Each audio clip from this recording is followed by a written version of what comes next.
우리 사도신경으로 신앙 고백함으로 수요일 저녁 예배 시작하도록 하겠습니다.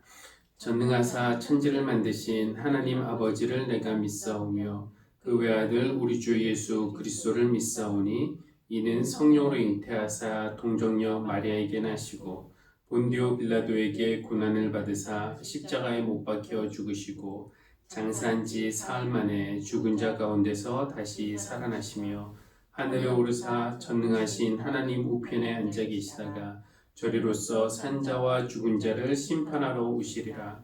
성령을 믿사오며 거룩한 공예와 성도가 서로 교통하는 것과 죄를 사하여 주시는 것과 몸이 다시 사는 것과 영원히 사는 것을 믿사옵나이다. 아멘. 수요일 저녁입니다. 우리 성도님들 계신 그 자리에서 참 좋으신 하나님 앞에 예배로 나오시기를 초대합니다. 늘 우리를 불러주시고 또 있는 모습 그대로 받아주시고 귀한 손님 오신 것처럼 따뜻하게 맞아주시는 우리 주님의 사랑, 우리 주님의 친절함, 우리 주님의 따뜻함을 경험하는 그런 저녁 예배가 되기를 바라겠습니다. 우리 찬송가 384장입니다. 384장 나의 갈 길 다가도록 함께 찬양하겠습니다.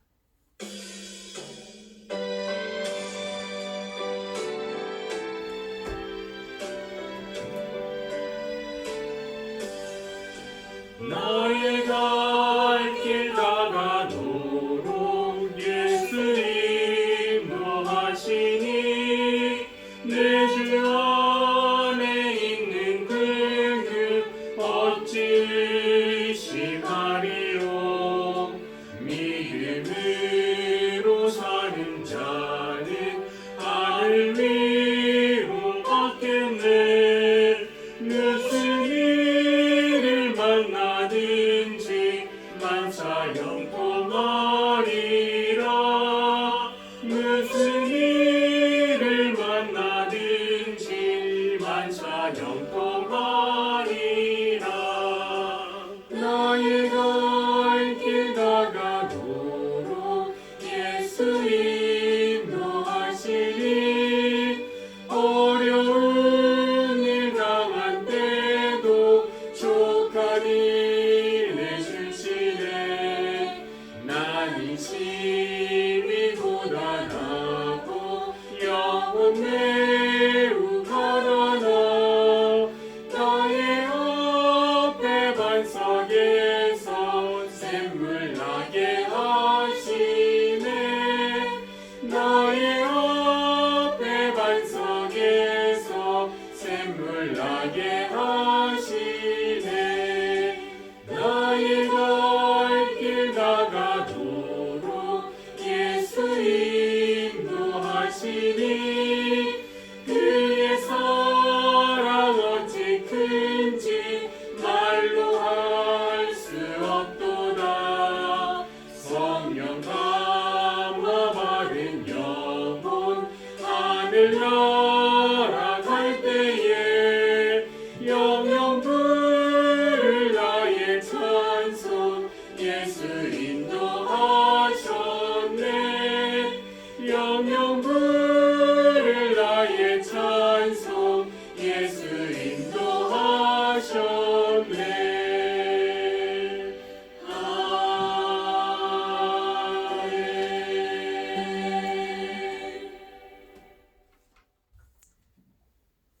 오늘 함께 나눌 하나님의 말씀은 요한복음 8장 39절부터 마지막 절까지의 말씀입니다.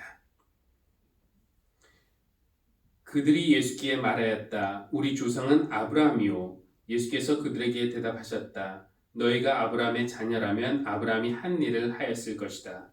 그러나 지금 너희는 너희에게 하나님께서 들은 진리를 말해준 사람인 나를 죽이려고 한다. 아브라함은 이런 일을 하지 않았다. 너희는 너희 아비가 한 일을 하고 있다. 그들이 예수께 말하였다. 우리는 음행으로 태어나지 않았으며 우리에게는 하나님이신 아버지만 한 분 계십니다. 예수께서 대답하셨다. 하나님이 너희의 아버지라면 너희가 나를 사랑할 것이다. 그것은 내가 하나님에게서 와서 여기에 있기 때문이다. 내가 내 마음대로 온 것이 아니라 아버지께서 나를 보내신 것이다. 어찌하여 너희는 내가 말하는 것을 깨닫지 못하느냐? 그것은 너희가 내 말을 들을 수 없기 때문이다. 너희는 너희 아비인 악마에게서 났으며 또 그 아비의 욕망대로 하려고 한다. 그는 처음부터 살인자였다. 또 그는 진리 편에 있지 않다. 그것은 그 속에 진리가 없기 때문이다. 그가 거짓말을 할 때에는 본성에서 그렇게 하는 것이다. 그는 거짓말쟁이이며 거짓의 아비이기 때문이다. 그런데 내가 진리를 말하기 때문에 너희는 나를 믿지 않는다. 너희 가운데서 누가 나에게 죄가 있다고 단정하느냐? 내가 진리를 말하는데 어찌하여 나를 믿지 않느냐? 하나님에게서 난 사람은 하나님의 말씀을 듣는다. 그러므로 너희가 듣지 않는 것은 너희가 하나님에게서 나지 않았기 때문이다. 유대 사람들이 예수께 말하였다. 우리가 당신을 사마리아 사람이라고도 하고 귀신이 들렸다고도 하는데 그 말이 옳지 않소? 예수께서 대답하셨다. 나는 귀신이 들린 것이 아니라 나의 아버지를 공경한다. 그런데도 너희는 나를 모욕한다. 나는 내 영광을 구하지 않는다. 나를 위하여 영광을 구해 주시며 심판해 주시는 분이 따로 계신다. 내가 진정으로 너희에게 말한다. 나의 말을 지키는 사람은 영원히 죽음을 겪지 않을 것이다. 유대 사람들이 예수께 말하였다. 이제 우리는 당신이 귀신 들렸다는 것을 알았소. 아브라함도 죽고 예언자들도 죽었는데 당신이 나의 말을 지키면 영원히 죽음을 겪지 않을 것이다 하니 당신이 이미 죽은 우리 조상 아브라함보다 더 위대하다는 말이요? 또 예언자들도 다 죽었소. 당신은 스스로를 누구라고 생각하오? 예수께서 대답하셨다. 내가 나를 영광되게 한다면 나의 영광은 헛된 것이다. 나를 영광되게 하시는 분은 나의 아버지시다. 너희가 너희의 하나님이라고 부르는 바로 그분이시다. 너희는 그분을 알지 못하지만 나는 그분을 안다. 내가 그분을 알지 못한다고 말하면 나도 너희처럼 거짓말쟁이가 될 것이다. 그러나 나는 아버지를 알고 있으며 또 그분의 말씀을 지키고 있다. 너희의 조상 아브라함은 나의 날을 보리라고 기대하며 즐거워하였고 마침내 보고 기뻐하였다. 유대 사람들이 예수께 말하였다. 당신은 아직 나이가 50도 안 되었는데 아브라함을 보았다는 말이요? 예수께서 그들에게 말씀하셨다. 내가 진정으로 너희에게 말한다. 아브라함이 태어나기 전부터 내가 있다. 함께 그래서 그들은 돌을 들어서 예수를 치려고 하였다. 그러자 예수께서는 몸을 피해서 성전 바깥으로 나가셨다. 아멘. 8장이 시작할 때 사람들이 손에 돌을 들고 있었는데요. 8장이 끝날 때에도 역시 사람들이 손에 돌을 들고 있습니다. 마지막 절 59절 이렇게 말하죠. 그래서 그들은 돌을 들어서 예수를 치려고 하였다.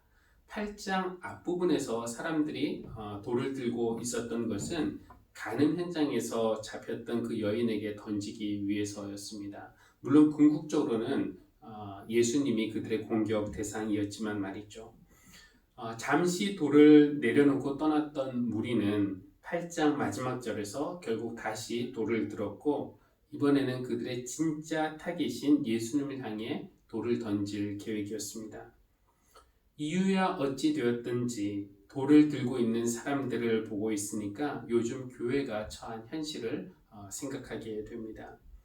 2월 중순 초기에 잡을 수 있을 것 같았던 코로나19 바이러스가 폭발적으로 번져서 걷잡을 수 없게 된 것은 31번 확진자 그리고 신천지 때문이었습니다. 잠시 동안은 이 일로 인해서 신천지의 실체가 드러났으니 오히려 잘된 일이다 싶은 마음도 들었습니다. 그러나 그들은 사입이고 우리는 정상적인 교회이기 때문에 엄연히 다르다라는 것은 우리의 생각일 뿐 사회는 신천지 교회나 일반 교회나 다를 것이 없다고 보는 것 같습니다.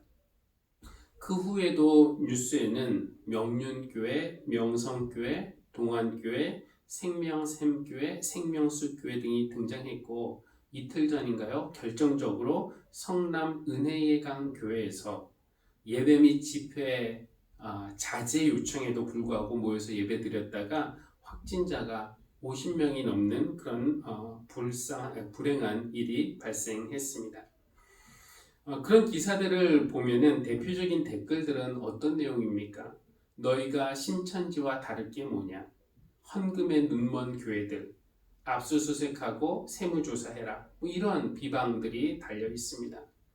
정말이지 많은 시민들, 네티즌들은 지금 교회를 향해서 돌을 들고 있고 언제든지 던질 자세를 하고 있습니다. 자발적으로 예배 모임 자제에 참여하는 그런 교회들, 수양관 등을 생활치료시설로 기꺼이 내놓는 교회들, 물품을 지원하는 교회들, 사회를 위해서 진심으로 기도하는 교회들에 대한 기사는 거의 없습니다. 몇몇 교회들로 인해서 교회 전체가 욕을 먹는 것이 마음이 아프고 또 교회에 대한 반감이 이렇게까지 심한 상태에 도달했다는 것이 슬프기도 합니다. 그러나 그들이 돌을 든다고 해서 우리가 우리 자신 외에 또 누구를 탓할 수 있겠습니까? 이것이 억울한 평가일 수도 있겠지만 이럴 때일수록 교회는 사회의 신뢰를 얻기 위해서 회복하기 위해서 스스로를 더 돌아보고 또 변할 것은 변화하고 또 새로워져야 할 것은 새로워져야 할 것입니다. 이 8장 마지막 부분에서 사람들이 돌을 들어서 예수님을 죽이려고 했던 결정적인 이유는 예수님이 방금 전에 바로 전에 했던 그 발언 때문이었는데요. 58절 이렇게 말씀하십니다. 내가 진정으로 너에게 말한다. 아브라함이 태어나기 전에 내가 있다.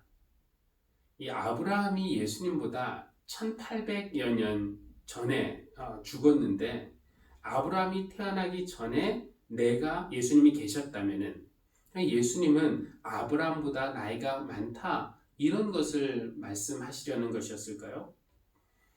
사람들은 예수님이 이런 실없는 소리를 한다고 그를 죽이려고 했던 것은 분명 아니었습니다. 이 말이 도대체 어떤 의미이기에 아브라함이 있기 전에 내가 있다. 이게 어떤 의미이기에 그 말을 들은 유대인들은 예수를 죽이려고 돌을 들었던 것입니까? 다른 복음서에 비해서 요한복음에서 예수님은 당신의 정체에 대해서 여러 번 아주 자주 언급을 하십니다. 나다 혹은 나는 뭐뭐이다. 영어로는 I am 이런 표현이 마가복음에는 2번, 누가복음에도 2번, 마태복음에 5번 그러니까 합해도 공관복음서를 합해도 10번이 넘지 않지만 요한복음에서는 무려 46번 예수님이 그렇게 말씀을 하십니다. 대표적인 그런 예들이 나는 생명의 빵이다. 나는 세상의 빛이다. 나는 부활이요 생명이다. 나는 길이요 진리요 생명이다. 나는 포도나무다. 나는 양의 문이다. 이런 표현들이 있죠. 이렇게 나는 뭐뭐이다 라는 표현이 더 많지만 가끔은 나다 혹은 내가 있다. I am 이렇게 말씀하실 때도 있는데 가장 특이한 곳이 바로 오늘 8장 58절입니다. 아브라함이 태어나기 전부터 내가 있다. 이 아브라함이 태어나기 전부터 과거형으로 내가 있었다라고 하지 않고 또 내가 현재 완료형으로 있어 왔다라고 하지 않고 내가 있다. I am 이렇게 한 데는 이유가 있습니다. 영어를 사용해서 죄송하지만 이 영어 번역을 보면은 이렇게 되어 있습니다. Before Abraham was, I am. 그냥 문법적으로는 조금 어색합니다. 그런데 이런 나다, 내가 있다, I am 이라는 표현들은 단순히 주어 더하기 비동사 이런 것이 아니라 이것은 하나님이 알려주신 하나님의 이름이에요. 하나님이 모세를 부르셨을 때 모세는 하나님의 이름을 여쭈었고 하나님이 모세에게 가르쳐주신 이름은 나는 곧 나다. I am who I am. 그러면서 모세에게 I am이 나가, 나는 곧 나가 라고 하는 분이 너를 그들에게 보냈다고 하여라. 이렇게 말씀을 하십니다. 그러니까 나다 혹은 나는 곧 나다. 이것은 하나님의 이름이고 예수님이 당신에 대해서 나다 혹은 나는 뭐뭐이다 이렇게 말씀하신다면은 예수님은 지금 하나님의 이름을 차용하심으로써 당신이 곧 하나님이심을 주장하고 있는 것 아닙니까? 감히 한낱 인간이 하나님의 이름을 사용하면서 그분의 이름이 곧 내 이름, 그 내가 하나님이라는 식으로 말한다면 그것은 신성모독입니다. 진짜가 아니라면. 근데 그 말을 들은 사람들은 예수님의 발언을 신성모독이라고 들은 겁니다. 그렇기 때문에 돌을 집어서 예수님에게 던지려고 했던 것입니다. 그렇다면 이 아브라함의 이야기가 애초에 나온 것은 무엇 때문이었는가? 오늘 우리가 39절부터 읽었는데 39절에서 사람들이 이렇게 아브라함에 대해서 말합니다. 우리 조상은 아브라함이요. 우리는 곧 아브라함의 자손이라는 말이죠. 오늘날 말로 이것을 번역하면 어떤 뜻일까요? 이 말은 우리 교인들이 우리는 예수를 믿는 사람이요. 우리는 세례받은 사람들, 즉 구원받은 하나님의 백성이요 라고 말하는 것입니다. 육신의 혈통으로는 따지면 그 말은 틀린 말이 아니에요. 그들은 아브라함의 후손들입니다. 그러나 영적으로는 이미 아브라함의 믿음에서 떠났습니다. 만일 그들이 진짜 아브라함의 자손이라면 하나님이 보내신 예수님을 반대하거나 미워하지 않았겠지만 실제로는 예수님을 못 알아보고 미워하고 반대했어요. 그러니까 우리는 아브라함의 자손이다 라는 그들의 말과 그들의 실제의 삶은 그 간극이 커도 너무나 컸던 겁니다. 마치 교회가 세상을 향해서 우리는 하나님을 믿는 사람들, 구원받은 하나님의 백성이라고 입으로 주장은 하지만 우리가 사는 모습, 우리가 하는 일은 세상으로 하여금 참 믿음의 사람이라고 인정하지 않는 것과 비슷하다고 할 수 있겠습니다. 예수님은 좀 심한 말이지만 그들은 더 이상 아브라함의 후손이 아니라 거짓의 아비인 사탄의 후손이다. 왜냐하면 사탄이 하는 일을 그들이 하고 있기 때문에 이렇게 말씀을 하십니다. 근데 겉모습을 보고 어떻게 할까요? 아브라함의 후손인지 사탄의 후손인지 어떻게 할 수 있습니까? 나무는 그 열매를 봐서 안다고 했습니다. 그러니까 나무에 사과나무라는 이름표를 이렇게 달아놨다고 해도 그 나무가 감을 맺으면은 그 나무는 감나무가 됩니다. 그들이 아브라함의 자손이라는 이름표를 달고 있다고 해도 혹은 그런 신분증을 갖고 있다고 해도 그 믿음과 그 정신을 따라 살지 않고 죄의 유혹을 따라 살면서 죄를 짓는다면 그들은 아브라함의 후손이 아니라 죄의 종이고 사탄의 자식이 되는 겁니다. 우리도 마찬가지이죠. 우리가 크리스천이라는 이름표를 달고 다닌다고 해도 또 세례 명부나 교인 명부에 우리 이름이 분명하게 기록이 되어 있어도 우리의 실제 삶이 예수님의 제자답지 못하면은 예수님의 제자로서 열매를 맺지 못하면은 우리는 예수님의 제자가 아닌 겁니다. 누군가가 이런 말을 했는데 제가 정확하게 누구의 인용인지는 모르겠지만 인터넷에서 본 내용인데 예배드리면 죽인다고 칼이 들어올 때에 목숨을 걸고 예배드리는 것은 신앙이다. 그러나 교회 모임이 칼이 되어서 남의 생명을 위태롭게 하면 모이지 않는 것이 신앙이다 라는 그런 이야기를 들었습니다. 예수님은 불의한 세상에서 진리로 존재하셨기 때문에 아니면 진리를 말씀하셨기 때문에 미움을 받으셨습니다.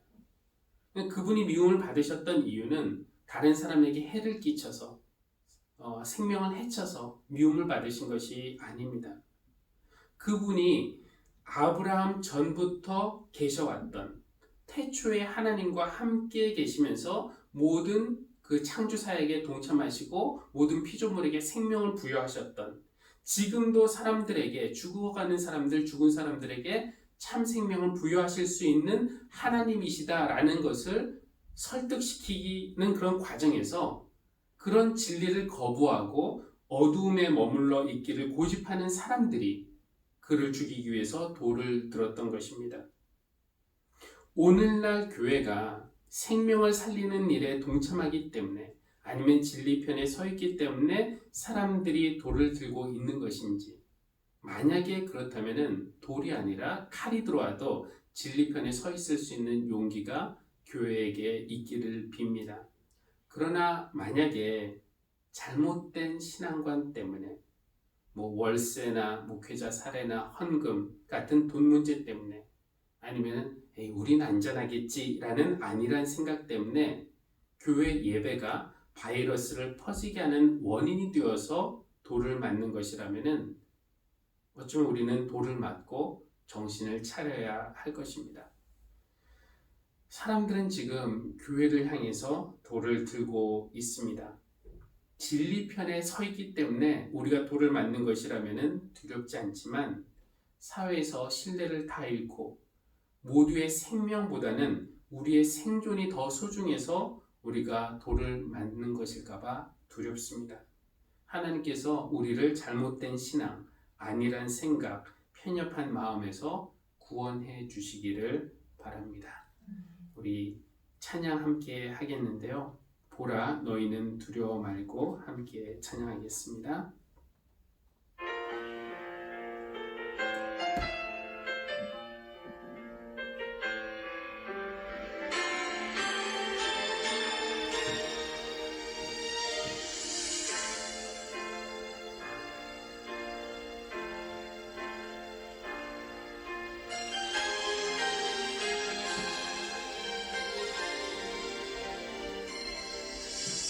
보라 너희는 두려워 말고 보라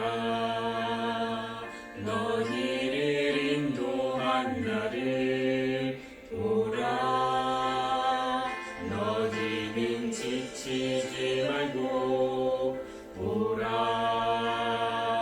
너희를 구원한 나를 너희를 치던 적은 어디 있느냐 너희를 억누르던 원수는 어디 있느냐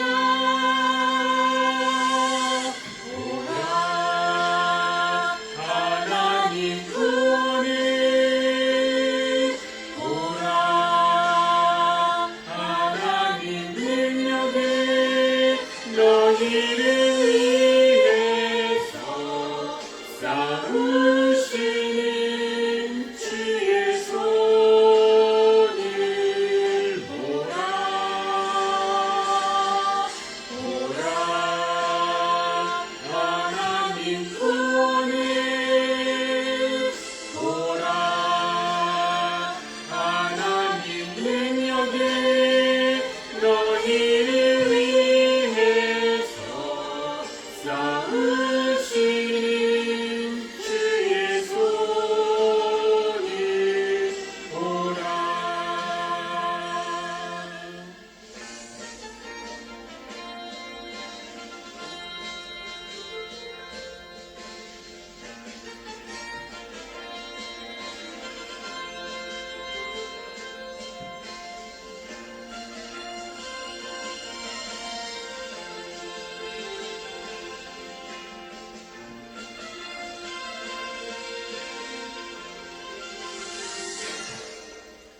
보라 너희는 두려워 말고 보라 너희를 인도한 나를 보라 너희는 지치지 말고 보라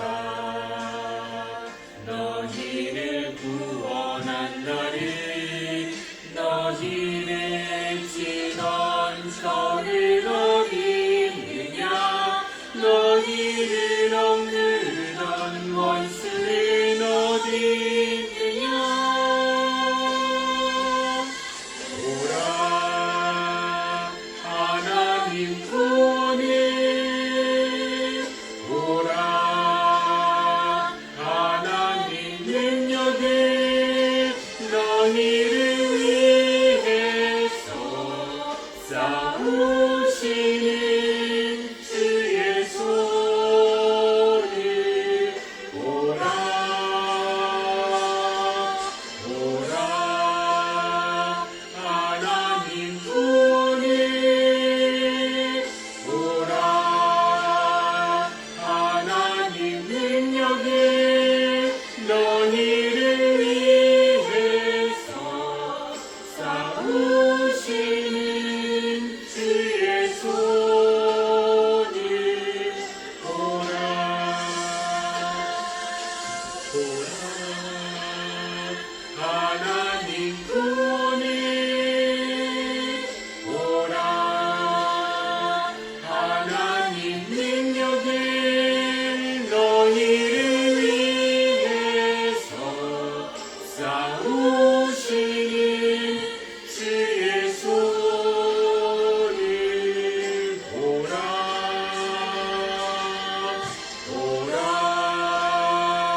기도하시겠는데요. 오늘 기도는 그 김동호 목사님 페이스북에 있는 코로나19를 위한 그런 기도문입니다. 함께 기도하시겠습니다. 하나님, 저희들이 큰 어려움 가운데 처해 있습니다. 이렇게 문제가 크게 될 줄은 몰랐습니다. 우리의 힘으로 쉽게 해결할 수 있는 문제인 줄 알았습니다. 우리의 과학으로, 우리의 경제적인 능력으로 능히 해결할 수 있을 줄 알았습니다. 그래서 하나님께 도와달라고 절박하게 기도하지 못했습니다. 하나님, 우리가 교만했고 우리가 어리석었습니다. 우리의 교만과 어리석음을 용서하여 주십시오. 용서하여 주시고 도와주십시오. 우리를 구원해 주십시오.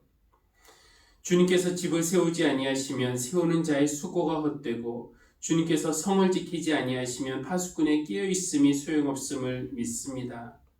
우리나라 의료인들과 공무원들이 있는 힘을 다하여 싸우고 있습니다. 하나님, 저들을 도와주십시오. 저들의 수고와 헌신이 헛되지 않도록 도와주십시오.